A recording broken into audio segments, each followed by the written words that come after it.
Imagine that you're offered a raise or a promotion at your job that, if you accepted, would actually make your family worse off. You can prove the volume or the size of the problem, but we have to remember that this is affecting individual people on a daily basis. On this episode, we're diving into how social safety net programs can help people get out of poverty, but how sometimes they can actually make upward mobility harder to achieve. You're listening to Defending Ideas.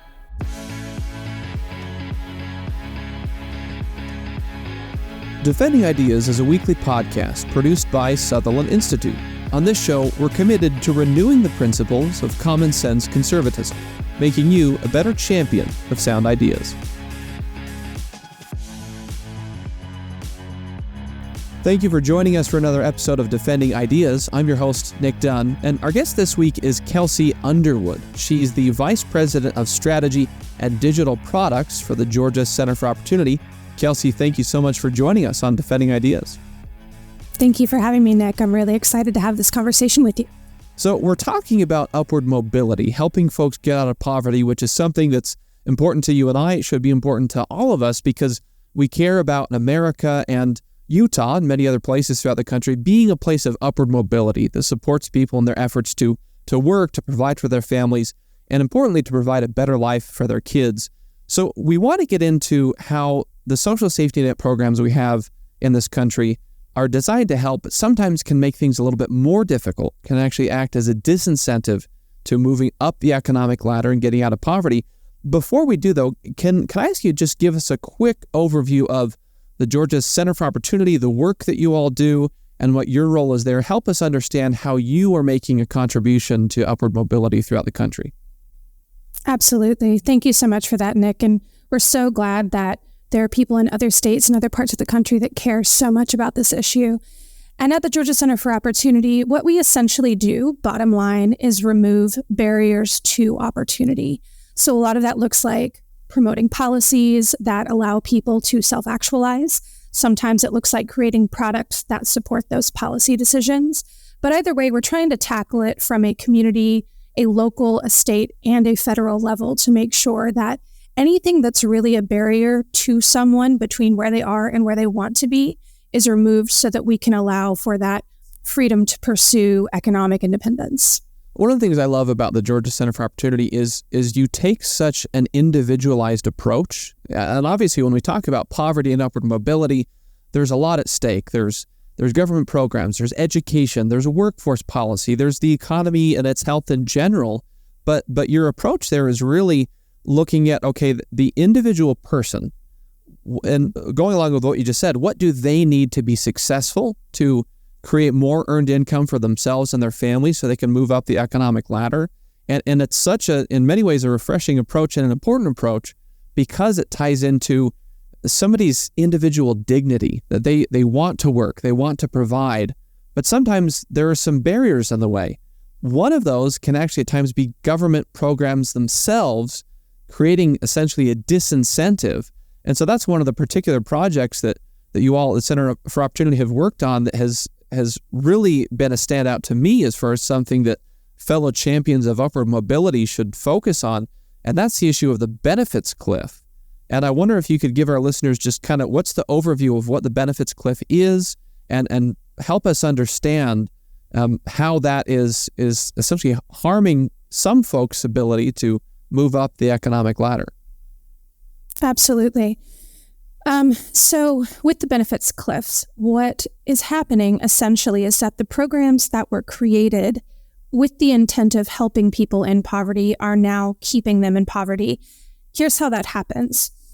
For example, if someone is making $12 an hour, and this is state neutral, it's different in each state, just depending on local policy, state policy, things of that sort.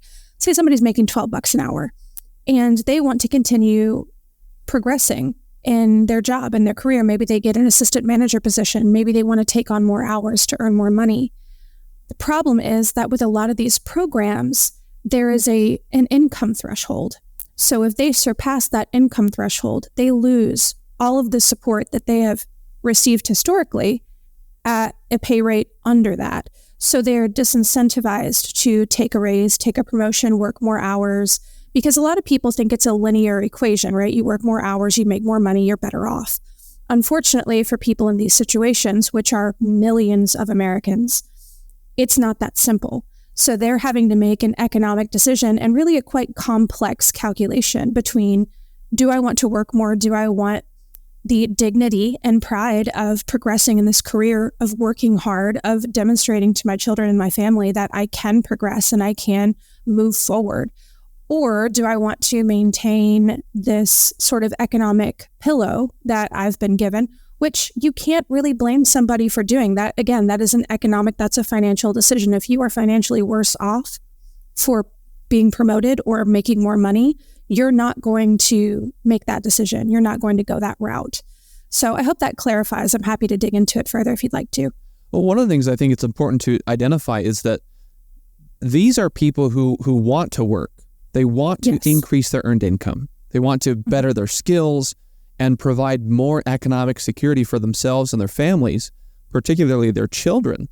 And on this issue, it's one that I've been able to work on in some capacities in previous roles, where talking with folks experiencing this, they don't want to be reliant on government benefits. They want to move towards self-sufficiency. So there's this inherent, you talked about their dignity, that they see that in themselves, that I want to work, I want to provide, but I'm also doing the best I can. And if they're faced with a situation where if you essentially have to choose between increasing your earned income through a raise, a promotion, maybe a new job, maybe a spouse or partner in your household is offered a job that would affect your household income, that affects the benefit levels, and you're essentially weighing that with, well, if the decrease from government benefits is greater than the increase on the paycheck, is that really worth it for these families? So there's kind of this, they're stuck because they want to progress, but the incentives sometimes just make it really tough to do so.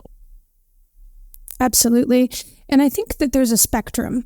If you want to look at it, there is behavior and there is economics. And a lot of people want to lean on one side or the other, but the reality is that in the case of poverty, both of those weigh equally. There is a psychological element to it, and there is a systemic element to it. And neither of those are inherently in a vacuum the one problem. And so we have to look at how systems are impacting behaviors, because it is easy to, like you said, look at somebody and say, well, if you work less, does that just mean you don't want to progress? No, it absolutely doesn't. There's a lot of people that want to progress. It just doesn't make financial sense for them to do so within the construct of the system that we have right now. And I want to add one layer to that too, is that there are a lot of folks, many folks who are helped significantly by social safety net programs. And it illustrates the importance of these programs. And it ties back to a couple episodes ago.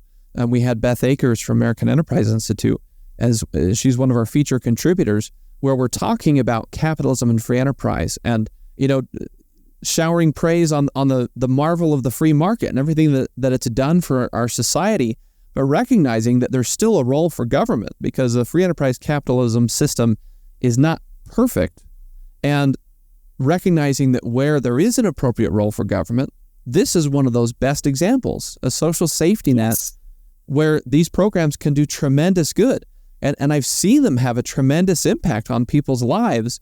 So it's important to kind of put this in context that there are some people, and we can get into numbers and scope in future conversations, but for people who feel stuck because of this, that's specifically what we're talking about. And I want to ask you, how have you seen it affect people with the work that the Center for Opportunity does, not just in Georgia, but in a number of states throughout the country? You're taking very much of a state-focused lens. Well, what can states do? What kinds of information can they tap into? So can you give some context around, through that kind of state lens and the various states that you're trying to move the needle on this issue, how have you seen it affect people? Absolutely. So I'll give an anecdote or a story. There was, because I think that the nuances and the anecdotes are just as important as the numbers and the data when it comes to this, because you can prove the volume or the size of the problem, but we have to remember that this is affecting individual people on a daily basis. We can't get lost in the numbers and in the statistics of it. So there was a woman we were working with who moved to Georgia. She had a few children, single mother, and she worked really, really hard. So she was in housing, she was on support. It was very helpful to her. Those programs did exactly what they were supposed to do in that situation. She was leaving a bad situation in her former home state, coming there, started to start a new life, create a better environment for her children. And she worked very hard to get a job, and she got an offer for $70,000 salary. And she had to turn it down because it was going to decrease her total take-home, which she needed in order to support her 3 children through school, through all of these expenses, through debt, through all of these different things. She was going to get knocked off of support programs, including programs that were not just financial. So not all programs are purely financial. Some of them are shelter and housing, right? So that's a great example of how something that, if you look at it in a vacuum, wouldn't make sense, but within the context of the current system and the way that it's organized, her decision did make sense to turn down that job, unfortunately. So, that's an example. There's another woman that moved to Georgia, and we see this all the time, just an interstate movement, right? Again, looking for a bit of asylum, looking for housing, leaving a bad situation, got a job with the government, and was not being paid enough to support housing, but was being paid too much to get housing benefits. So she lived in her car with her 2 children for several months until she could figure out an alternate housing option. So we've got hundreds of these examples that we could give. Those are the 2, I think, most extreme ones that I've seen in the past couple of months, but they're all over the place. They happen in every state, every day. So there's something that the Center for Opportunity you all have created. It's a calculator tool that I want to get into a little bit in our next segment, and especially talk about, what does it look here in Utah? What might be a typical household profile as their earned income increases and how that could affect their benefits, knowing that there's a lot of layers. It gets very complex. There are a number of different programs funded by the federal government that have different rules for eligibility and income thresholds. So the problem is a complex one. It sometimes can feel very messy, but it's important to understand how it's affecting people's real decisions. So I want to get into some of that detail. We have to take a quick break. So when we come back, we'll talk more about how the benefit cliff looks in general and maybe what could be some of the impacts that would affect decision-making for your typical household here in Utah or elsewhere. You're listening to Defending Ideas. We'll be right back. Sutherland Institute is an independent, nonprofit public policy think tank based in Salt Lake City, Utah. Our mission is to defend the principles of the American founding and strengthen the institutions of civil society essential for those principles to endure. Sutherland provides research, events, and multimedia to policymakers and the public to promote the principles of faith, family, freedom, opportunity, and responsibility. Visit sutherlandinstitute.org.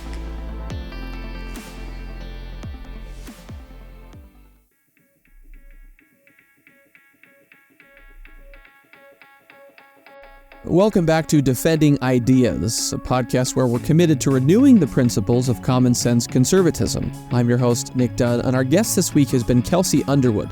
She's the Vice President of Strategy and Digital Products for the Georgia Center for Opportunity. We're talking about the benefits cliff and upward mobility generally, and where we might be able to make some improvements as a society to our social safety net to help people move up the economic ladder.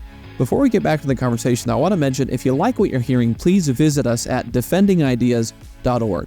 You'll find clips from this episode and others that you can share on social media. You'll also find links to be able to subscribe to the podcast on any of the major platforms, wherever you like to get your shows. You can also sign up for Sutherland's weekly newsletter through our website there as well. So that's defendingideas.org. Kelsey, I want to get back to what we were talking about with how this is affecting people, because when we talk about the benefits cliff, we recognize that, again, for a lot of folks, social safety net programs might work very well and might give them the stability they need for a period of time so they can get back on their feet, get back into a job, and move forward economically to provide for themselves and their families. But for some folks, sometimes it creates a negative incentive that makes it harder to do that. So I wanted to ask you, with the Center for Opportunity has created a tool that essentially helps you sort of map out where the benefit cliffs are, and acknowledging there's a lot of complexity, there's a lot of nuance, because this is, multiple layers of federal programs we're dealing with. So this is just to give a very general sense of what could happen to a family who's experiencing this. And in particular, it's important to say that for any families who are receiving benefits, who are trying to navigate their way, it's very important that they talk closely with their caseworker, their case manager. Here in Utah, that's through the Department of Workforce Services. They do a phenomenal job at helping folks navigate and try and move up the economic ladder. So when we talk about this tool, it's to help people understand the issue in a broad sense. So I wonder if you could kind of walk us through what might a typical household look like, where they're on some of these programs and they're trying to progress, and where they might be seeing and feeling some of these cliff effects that could impact their decision making. Sure. Yeah, and we can look at Utah specifically in this one. And I do want to echo what you said, Nick. Your all's Department of Workforce Services does a phenomenal job of administering programs, of consulting with people, of really providing wraparound services. And that is something that is unique to Utah, and we can get into that a little bit later. But I do love the approach that they take to helping people help themselves. So in the state of Utah, an example would be with our CLIFS calculator. What you can do is you can input specific information, several different variables about a family or a household into this calculator. And the calculator will then generate a graph which shows you a line where somebody's receipt of benefits and income aligns, and it will show you where they can drop off of a cliff, what we're calling a cliff here. So, for example, in the state of Utah, if someone is making about $15.25 an hour, a single mother, 2 children, no disabilities, no other external income. So there are some factors that we do look at, like unearned income, child support, things of that sort. But just as a very baseline example, if she's making $15.25 an hour, she is taking home nearly $70,000. So we're looking at about a little bit over $30,000 in income, and then an additional $40,000 in support for her family as a single mother, which again, when administered properly, is fantastic for those individuals, and it's done very well in your state. Now, the challenge is, as soon as she starts making $15.50 an hour, or maybe $15.70 an hour, she might lose $10,000 worth of benefits. So that's about $500 more per year in take home, and she's losing $10,000 in benefits. So that math doesn't really add up for the average person, especially not somebody trying to support a family on their own. And I think, sorry, go ahead. I was just going to clarify one thing. That's assuming that household is eligible for all of the programs that would kind of be at that income level, and assuming that they take advantage of those. So this doesn't apply to every program individually. It's sort of in aggregate. If a household like this that would tend to be eligible for everything that would be available to them, those are the numbers you're using for that, right? Yes, that is correct. Yeah, and there are certain programs, so our calculator breaks all of those out. So when you run the scenario and you look at the graph, you can see what amount is allocated to housing, what amount is allocated to medical assistance, what amount is allocated to food, SNAP, childcare, things of this sort. Now, there are certain areas that we see utilized more frequently, like SNAP, like childcare. Childcare is difficult for anyone at any pay range at this point. That's just a national issue that we're facing right now is a low supply, high demand of childcare. So those tend to be the programs that we see people utilizing the most. But the great thing about the tool is that you can adjust those. So if you're working with someone, say someone at Workforce Services is using this tool, or even an employer is using this tool to look at an employee, they can say, oh, well, I don't actually receive Section 8 housing benefits. We can take that off, right? And then you can see an actual picture of the income and earnings trajectory of that person, where they might hit a cliff, how big that cliff is from a financial perspective, and how long it will take them to recuperate that amount of money so they can get back on that sort of linear path towards self-actualization, if that makes sense. It does. And I want to see if we can translate this into terms that regular voters would kind of sink their teeth into, so to speak. And in terms of essentially asking, why is it important for regular voters to be aware of this and to care about this. And to some, this could sound, well, it's kind of a wonky policy issue, and there's probably, people at think tanks and government agencies that are thinking about this and seeing if we can make some tweaks. And while that's true to a certain extent, this gets at the core of upward mobility, that when we think about people who are struggling to get out of poverty right here in Utah or in Georgia, Kentucky, Alabama, Texas, any of the other states around the nation where this issue, as you said, is kind of everywhere. It's not, specific to any one state. When we think of those families in our own communities that are working hard, that want to get out of poverty and move towards self-sufficiency, that a government-funded and operated program, very well-intentioned, maybe works well for most people, but is inadvertently making it harder for these folks. It kind of strikes at the core of what America is, and what I would say, being here in Utah, what Utah is. We want America to continue to be known as the land of opportunity, and we want the best. It's the American dream.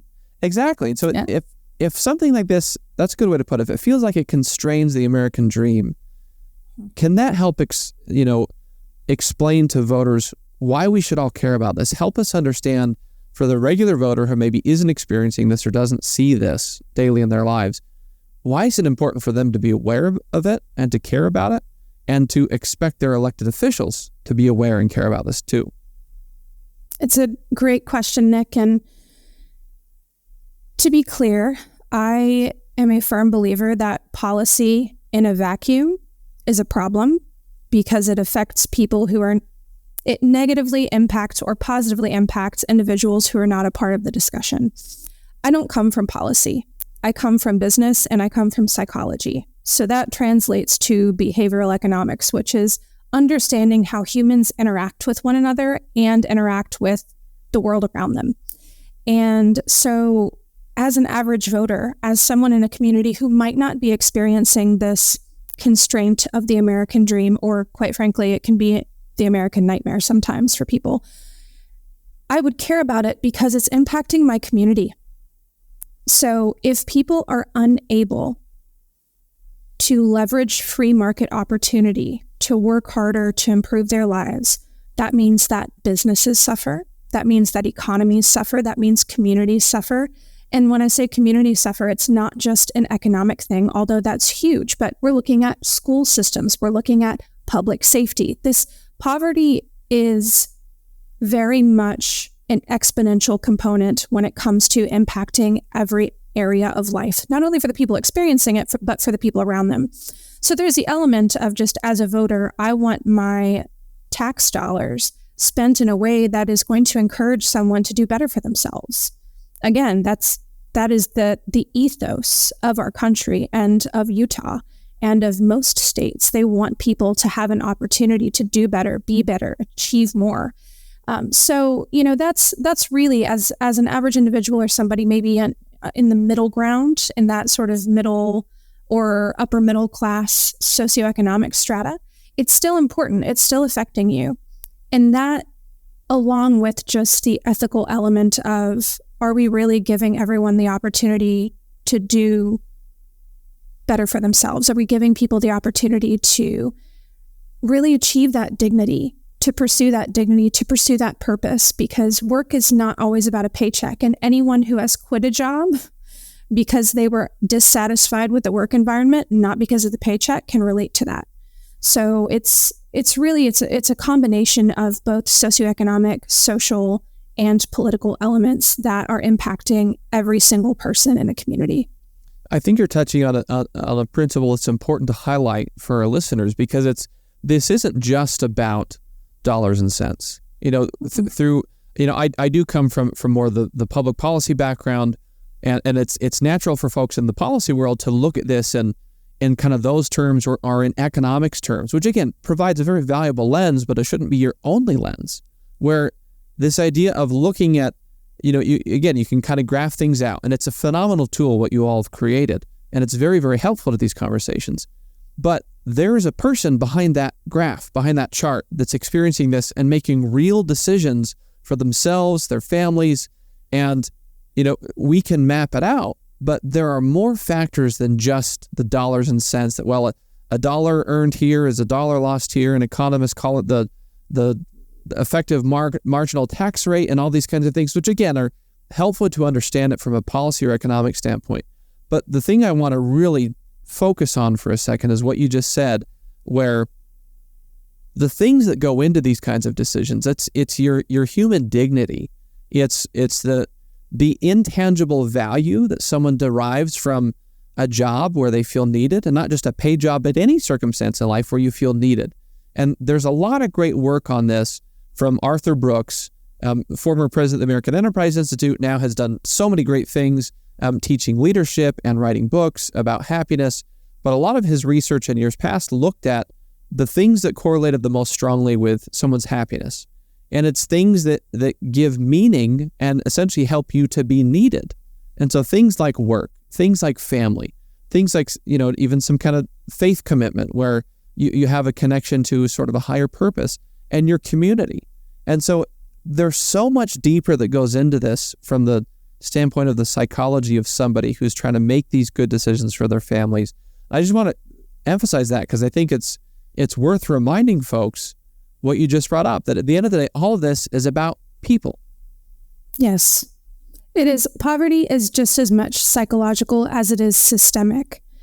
If you remove someone's ability to hope for a better future for themselves, you have taken almost everything away from them. So if you put them in a situation where they know that no matter how hard they work, they can't move forward and they can't get ahead, they will stop trying. And that's just human nature. That is human biology, psychology, and we've evolved a lot more quickly sociologically, technologically, politically than we have biologically. So there are biological elements to poverty. Again, that fear, that paralysis, that wondering if it's worth putting in the effort because we're not sure of the outcome, that uncertainty, right? Those are all elements that right now the system could use some improvement upon in order to support the positive end of those human behaviors, I suppose. Kelsey, we need to take another quick break, but when we come back, I want to talk a little bit more about, you've given a great sort of vision for how this impacts and factors into decision-making for individuals. I want to give our listeners just a little bit more depth in terms of the impact to businesses and workforce. We have a very serious workforce shortage in Utah and across the country right now, and also how this impacts government and the taxpayer. So kind of draw various connection points for, again, why voters should care and why they should hope their elected officials care. So we'll get into that right after the break. You're listening to Defending Ideas. We'll be right back.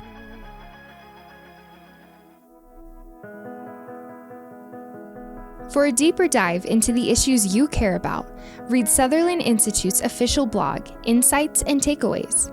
You'll gain deep insights from policy experts and relevant takeaways voters need to know. Visit sutherlandinstitute.org.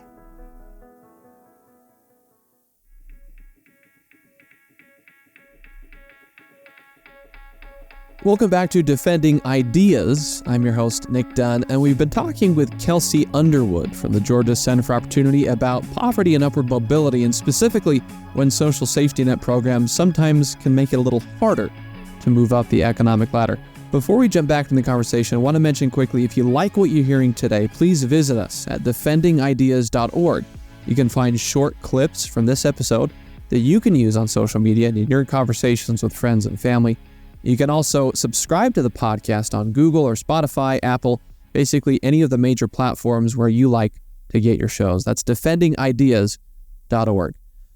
Kelsey, to round out our conversation, we've been talking a lot about kind of the impacts of the benefit cliff, and you did a great job sort of articulating how it impacts individuals, not just in terms of their work prospects and their upward mobility, but their psychology and their dignity.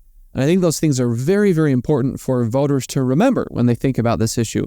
But there are also some other practical impacts that are also relevant. And I want to ask you about specifically in the business sector. So for the private sector, for employers who we know are trying to find employees right now, there is a workforce shortage in a number of different sectors at different levels of the economy. Can you talk about what you've seen in terms of impact to employers and why that's something that voters should be aware of as well?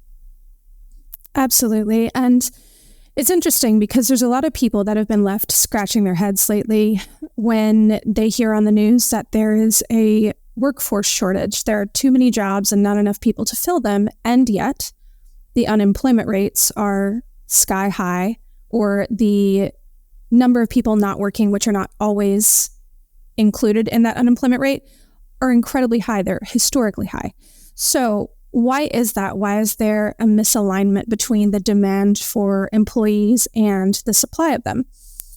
It is because, again, people are largely disincentivized to work or disincentivized to continue working if they hit a certain threshold. So when we speak with employers, and I want to point out when we talk about free market solutions, sometimes if the system isn't doing what it's intended to do or isn't doing what it's supposed to do, depending on how you want to look at it, the free market will step in and it'll create solutions to try to bypass or overcome those challenges or those barriers.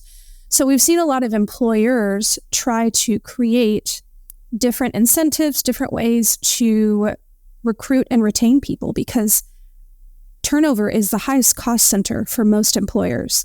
It is an incredibly difficult thing to not only find people to work, but to keep them working. And it's not always an employee satisfaction thing. We're seeing more and more that employers are coming to us or speaking with us and saying, we've got people just quitting out of the blue. They were perfectly happy. They were happy with their pay rate, or at least they told us they were. We just offered a promotion. That's the biggest, that's very confusing to employers when they say we offered somebody a promotion and they quit. In a vacuum, that doesn't make sense, but based on what we know about Cliffs, it does. So I could see that being one very important layer for businesses, essentially to help answer. It's not the entire answer. There are other explanations as well, but one of the explanations for employers having a hard time finding or keeping employees, even if they, to your point, they say, look, we offer them a raise, like we're offering them a promotion, these different things, that why on earth would somebody say no to something like this? But helping employers to understand that, especially at certain wage rates for certain kinds of jobs, if there are households that are receiving benefits that are very important for their household stability, these kinds of things can factor in. So it seems that one goal of this overall upward mobility, let's fix the benefits cliff effort, is helping employers to understand that and understand how it might affect their ability to hire and retain workers. And so for the voter out there listening, we want a strong business sector. It's very, very important. Utah has enjoyed for a very long time a very strong economy, a very strong business sector. So it's important that to maintain that, this is one of the things that it's very important we address.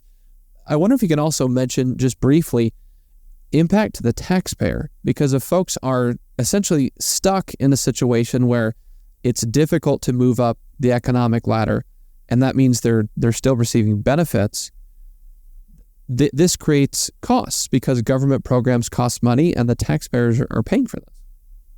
I'm going to boil it down as simply as possible. As a taxpayer, you are paying currently for political inaction. So that seems strong, but what I mean by that is, as of right now, with the way the system is organized, it doesn't incentivize employers to shoulder the burden of making sure they're paying people more so that they can move forward. That's what the free market economy is supposed to do. It's supposed to incentivize employers to pay people more, incentivize people to make more through their jobs, therefore lessening the tax burden. What's happening right now is that because the system is still inefficient, tax money is largely going to paying for those inefficiencies, situations like people not working fewer hours, or quitting jobs because they are economically worse off for continuing to progress in their career. So from a taxpayer perspective, that is the burden. It is the burden of paying for inaction right now. Kelsey, I want to ask you about as we start to run out of time for this episode. This has been a phenomenal conversation. It's one that I think we could spend a lot more time with. And I hope to do so in the coming months. But moving forward, for those listening, saying, okay, like I get what you're saying, and we need to fix it.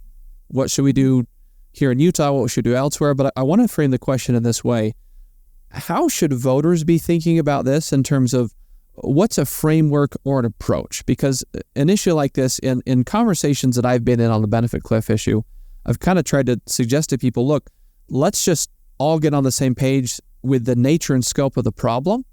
And then when we have a good understanding of that, then we can have all the policy debates we want about what the different interventions are to fix it. And that's good. We should be able to get to that point. But between now and then, what's a good framework? What's a good general approach for voters to be thinking about as they think about this issue moving forward? And for our elected officials, our business leaders, our community leaders, give us just a rough sense of, here's the way you should think about this issue moving forward for those who care about trying to fix it. Absolutely. In short, support the mechanics. So what I mean by that is there's one side of the argument that could say providing people with more money and more support will help them. There's another side that says you can give people fish all day long, but you have to teach them to fish. So I kind of look at it as a vehicle, right? You can have a vehicle, you can put as much gas in it as you want to, but if the engine is broken, it's not going to go anywhere. Look for the mechanics, look for the people, look for the policymakers, look for the community leaders that want to fix what's broken, not just add more gas to the fire. Because, and again, I want to reiterate, we're not saying that people don't need more support. We're saying that more support is ineffective if the system is still inefficient. So, one of the things that you can encourage policymakers to do, or anyone in your community that really wants to tackle this issue, we welcome them to leverage our tool. You can find it at benefitscliffs.org. That's benefits with an S, cliffs with an S.org. They're welcome to use that. It is a free public resource. We're not trying to gatekeep anything. We want more people to be aware of the problem, because the one great thing about this issue from a political perspective is that it's one of the few things that has bipartisan support when it comes to identifying that this is actually a problem.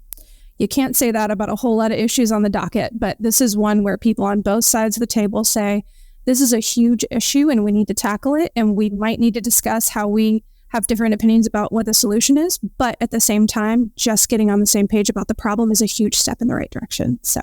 Well, Kelsey, I like that you closed with that, because that's something that we try and do on this show on Defending Ideas, is even though recognizing people come from different angles, different philosophies and approaches to issues, if we can center our conversations on sound principle and good data. And also, when I say data, I mean evidence, anecdotal evidence is included in that. So people's real experiences that are facing this, that seems to me to be kind of the ingredients for this issue and many other issues that can feel contentious, to create that kind of bipartisan consensus groundswell to say, hey, we can improve this. We might disagree about how, and we'll have to figure that out when we get there. But the fact that we're all on board with creating better upward mobility for the people in our own communities who feel stuck, that's a really important step forward. And so I appreciate so much you coming on and talking about this. We'll have more conversations about upward mobility. And thank you again for joining us on Defending Ideas this week.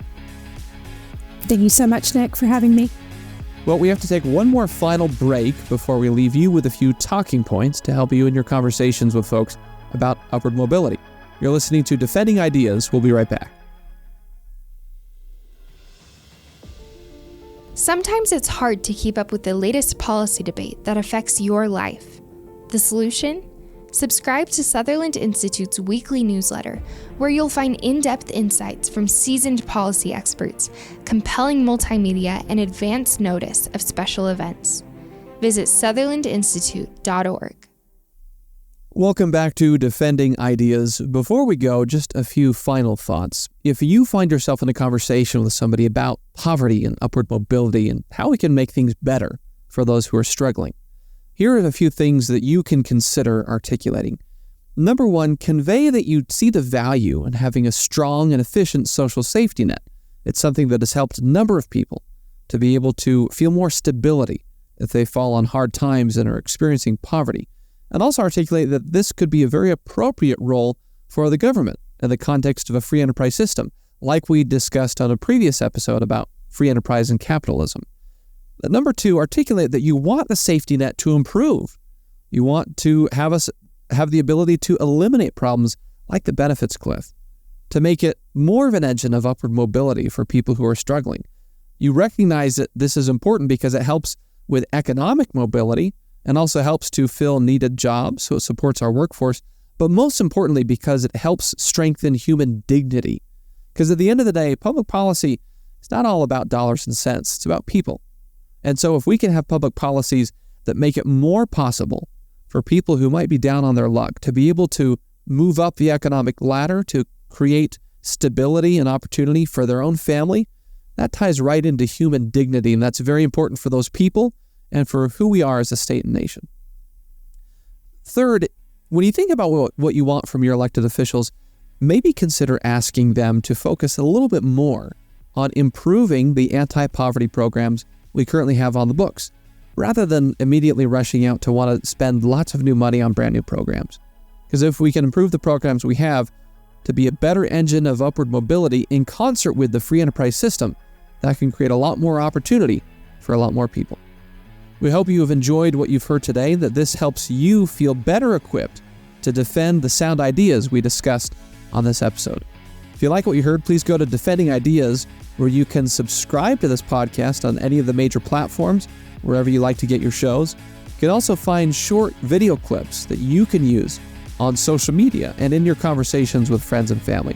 If you're watching this on YouTube, please subscribe to our YouTube channel.